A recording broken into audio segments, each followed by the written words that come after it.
My upgrades are invincible. Rewrite, Chapter 8, Fantasy Fiction by Azazyel. So with us having taken our STD begone potion. And gods was the thought of fantasy aids terrible. Tina and I just kinda chilled out in my apartment as we came to get to one another better. I learned that Tina could be summed up in the words, downtrodden submissive street rat who yearned to have a decent life, and she learned that I was an up-and-coming smith in the Hephaestus Familia, having been allowed to join as a fresh level 1. Even with this being in the Great Quest era of Orario with much more active familias and much higher-leveled adventurers than in canon with the Zeus and Hera Familia leading Orario, the smithing familias were still in the lead in terms of soft political power.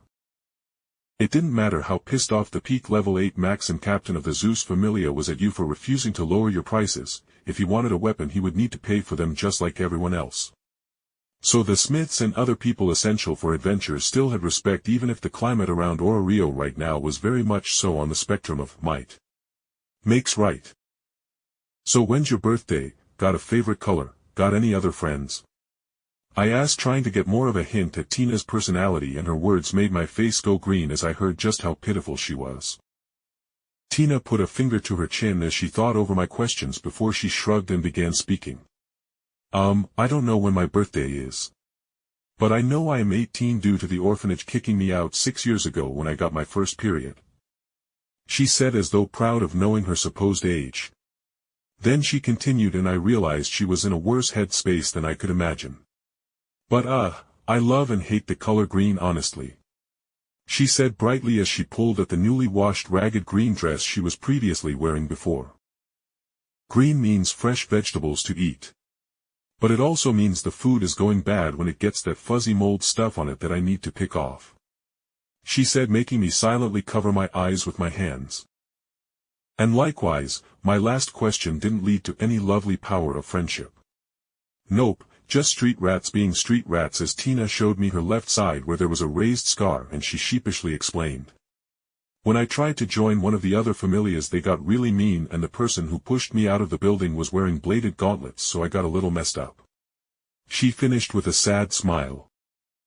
I just pulled Tina into my arms with a small "eep" escaping her mouth as I pulled up my knees to squish the girl into my embrace.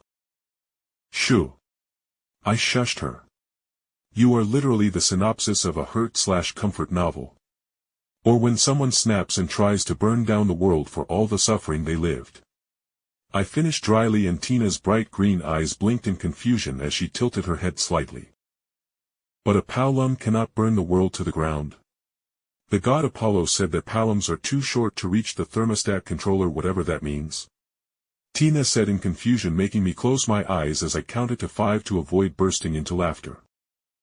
I literally just silently and firmly placed Tina to the side on my large couch as I rolled over to bury my face into the pillows to hide my facial expression until Tina poked me in the side.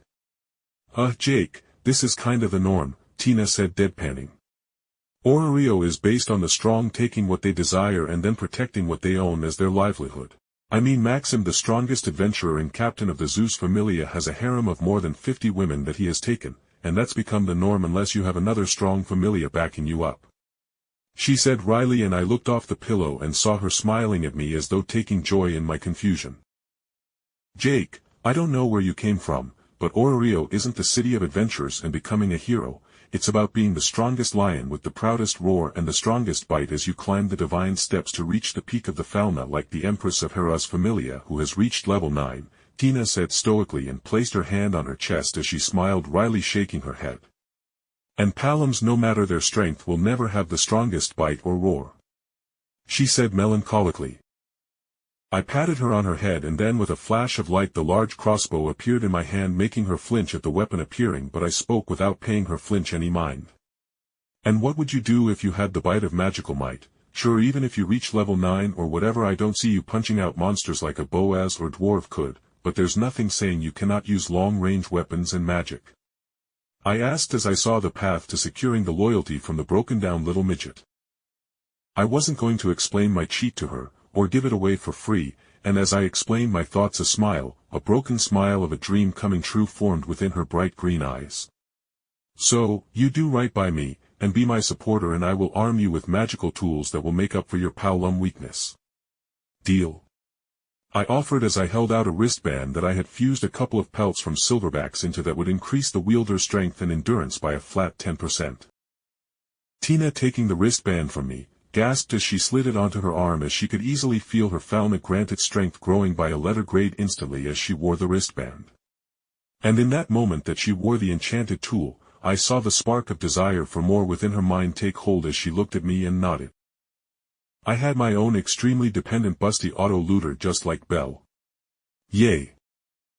But unlike Belle, I wasn't a cowardly harem protagonist, so while Tina looked up at me in almost worship, I pushed a hand up her ragged green dress and cupped her handful even for me-sized breasts, and pulled her down so while I was laying down on the couch I could kiss her. She freely offered her all previously, and I wasn't going to say no to that.